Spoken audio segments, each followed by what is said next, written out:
discrimination. I'm sorry. All right, here we go. Start. Now, Moving yep. it that way.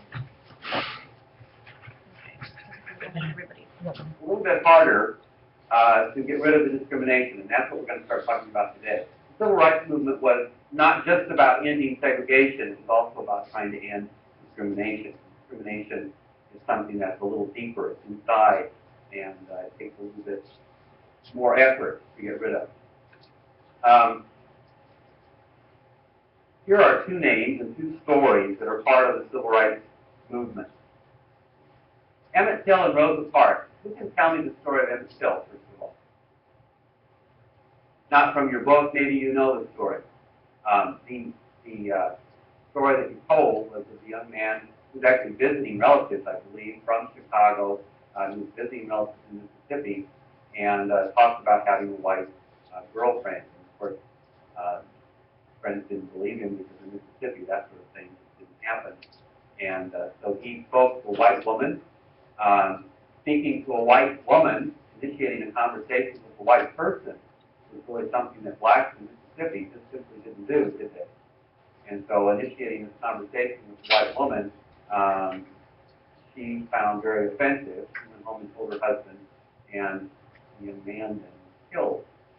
He even confessed later to the murder, but an all-white jury found him innocent. The outrage was felt not just in Chicago, where this young man was from, but really all around the country. And what made that so? What made it possible for people all over the country now to see this case, to hear this case, and be outraged by TV? Right? Television played an important role. Victor. Oh, you mean the white guy confessed to the murder and they let him go? There was no doubt in the minds of anyone probably in the country, but it had been very typically the case that if these cases even came to trial, as they usually did, that an all-white jury would not find a person guilty for killing a black person. Not even Like that dragging murder a while back in Texas. similar. The reaction was similar too. Great outrage. Outrage not only among the black community, but in the North and in other parts of the country. In Mississippi, they sort of expected this. This was sort of the norm.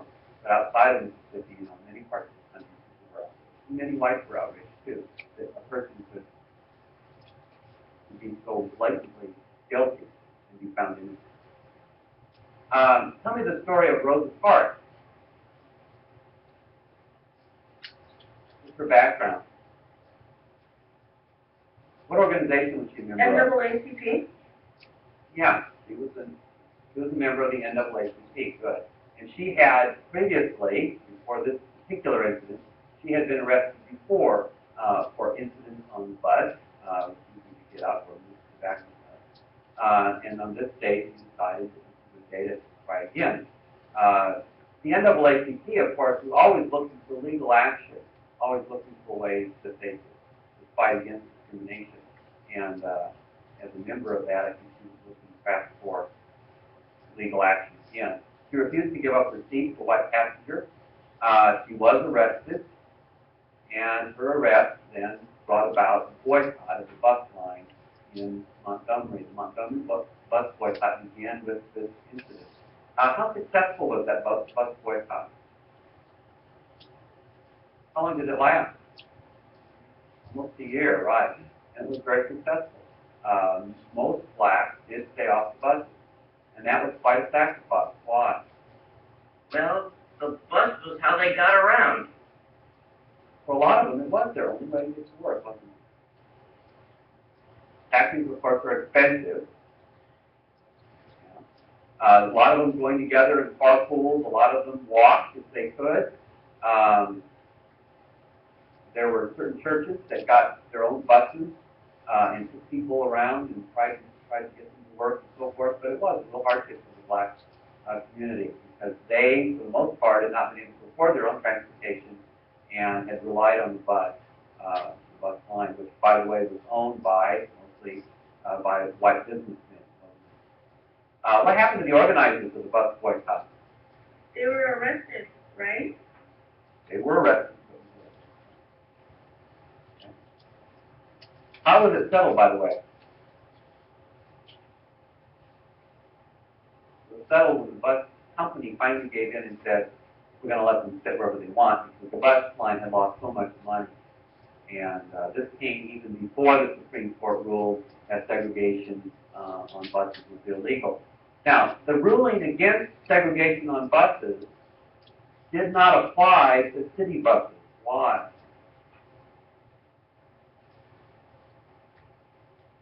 Why can the federal government, in this case, the federal government, Was it the Interstate Commerce Commission?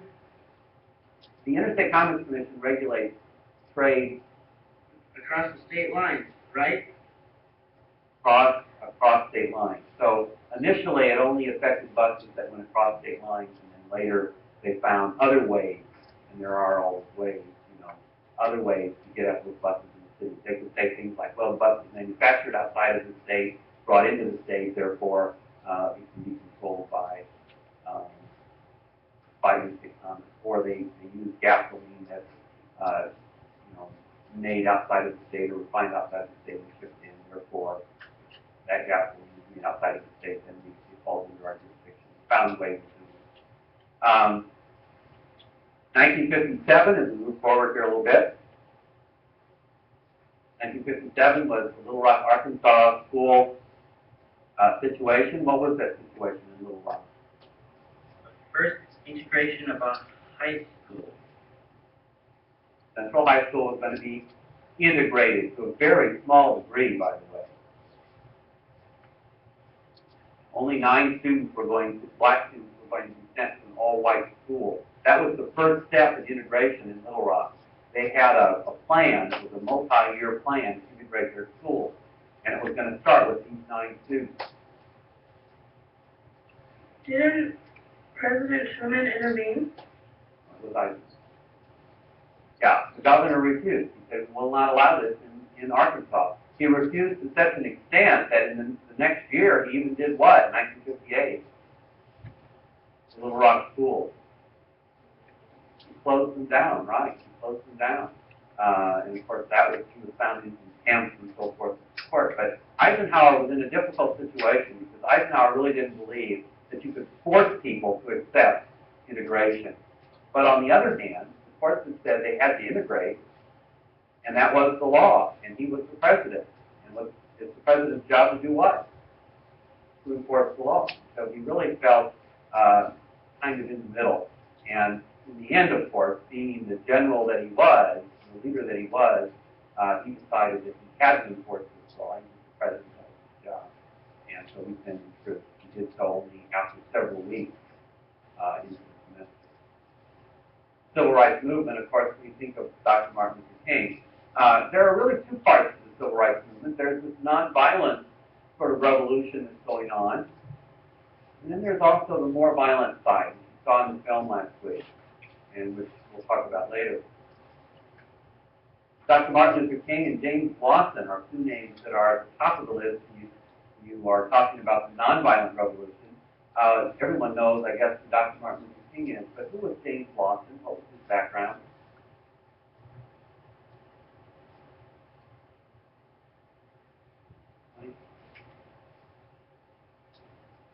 Well, didn't he work in one of the big churches in the South? He was some kind of religious leader. I'm not exactly sure what else he did. Well, he was a minister, just like Dr. Martin Luther King. He was a minister. He was also a missionary. Where had he done his missionary work? In India. In India, right. And in India, of course, he had had opportunities to learn about the nonviolent civil disobedience preached by who? Okay, by Mahatma Gandhi. And Gandhi, of course, if you know the story about Gandhi, Gandhi was an Indian who lived in South Africa under apartheid and developed these ideas of civil disobedience, of nonviolent revolution,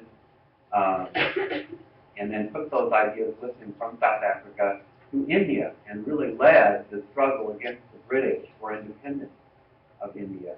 And so James Lawson takes those ideas and reads about back home, the bus boycott and some of the marches and so forth that were going on, decides to bring that nonviolent civil disobedience message back to this country to help in the civil rights struggle. So he comes back and becomes one of the leaders in this movement. And by nonviolent revolution, we mean things like the marches, the speeches, the sit-ins, the freedom ride, the boycotts, and so on. What were the freedom riders? Who were the freedom riders?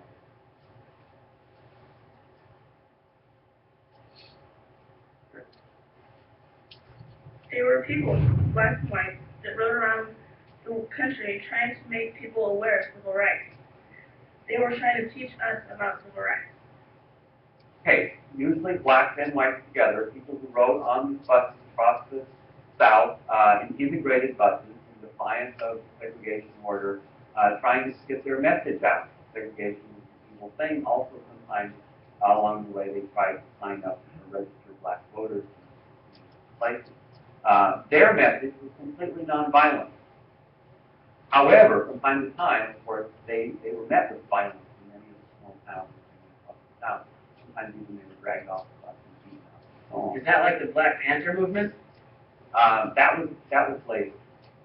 Later, that was a different organization. So all of this is part of the nonviolent revolution. And it really is this nonviolent revolution that gets people interested, I think, more and more interested in what was going on in the South, because there was nothing at all violent about what was happening, so people couldn't feel threatened by it. And so a lot more white, I think, in the North became sympathetic with the cause of civil rights as they saw that it was taking this nonviolent kind of approach. The book talks about the causes of the civil rights movement. There's a cause and effect chart in your book. Here are the 5 causes they give. Factors contributing to the civil rights movement. One of them, they say, is black urbanization. When did that black urbanization occur? When did blacks in large numbers move into the city? Just before the civil rights movement. When would there have been a big exodus of blacks from the countryside into the city for work, find jobs? 60s? For that. 50s? For that. Well, what did you say, Tom? World War II? Yeah, well, really during the war, right? When they needed lots of workers during the war and after the war, large numbers of blacks, because of their experience in the military or because they were needed in the factory, had gone to live in the city. So you do have large black communities emerging in most northern cities. Wherever there were factories, you had large numbers of blacks. Why would living in cities make them more likely to begin this revolution? They're all together? Very good, because they're all together, right? There was strength in numbers, right? While they were dispersed across the countryside in the South, far from one another, they didn't have the power or the strength or the unity that they had once they were brought together into these large units. So black urbanization is certainly one reason. A second factor is the black churches. Most of the leaders of the civil rights movement were what? Were pastors, ministers, right? Most of them were the leaders in the church as well. And in the black churches, you had not just religion being taught, but you also had political messages being given, and word being spread from one community to another about what was going on. And so that was a way of getting the message out. More than just getting out the gospel, they were getting out the message about this whole movement of civil rights. The Supreme Court, of course, is a factor. If there hadn't been those early decisions in segregation, movement forward probably would have been delayed. In the 1950s, the Supreme Court was going to outlaw segregation in just about every area. And in so doing, it kind of got the ball rolling. The Constitution, your book called it the Constitution. The Constitution had always been there. The Constitution was there back in slavery days, wasn't it? But only when the Supreme Court started interpreting the Constitution in a different way did things start to make progress. And then TV. What role does TV play here?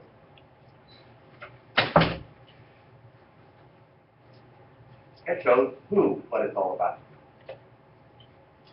What people needed to see that, yeah, many, I think, of the white people in the North who weren't aware of what was happening in Mississippi, who weren't aware maybe of what was even happening in their own black communities, in their own cities, many of them needed to see that there was a disparity between white civil rights and black civil rights. They hadn't seen that. They hadn't been aware of it before. It hadn't really been pointed out to them. And now they were seeing it firsthand on television. So TV plays an important role. And there is the African independence movement. All over Africa, nations are becoming independent. People are getting their freedom and are ruling their own countries. And I guess the idea is if they can rule their own country in Africa, they should at least be able to vote in this country. So there was that feeling that there was a great disparity there.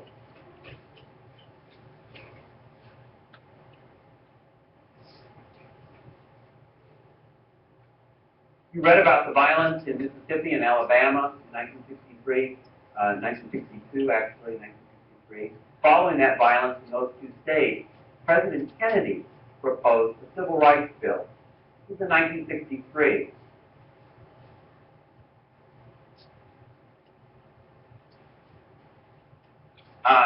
The Kennedy proposal was really the same civil rights bill that will get passed the next year.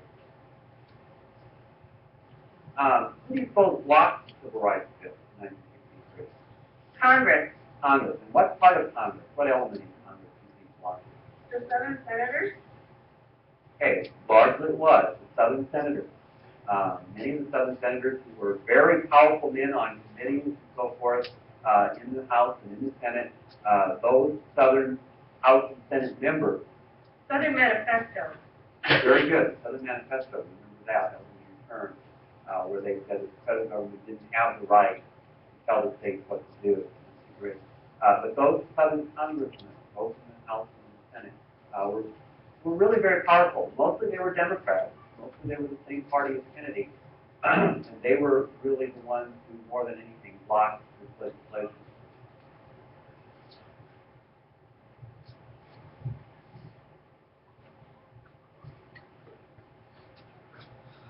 Okay, that's it. You can stop the recording.